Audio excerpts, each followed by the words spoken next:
Hello everyone and welcome to The Ride, my Blender car animation course created for beginners and intermediate users who want to get into car animation.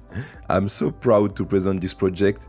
It's more than 64 videos and 11 hours of training, and today I can finally share it with you.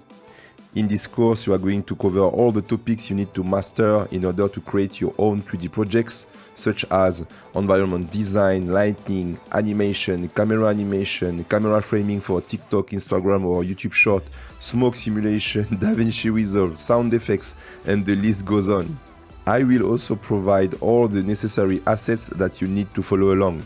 My updated city pack with skyscrapers, city props, and 22 new buildings that you can use in all your animations.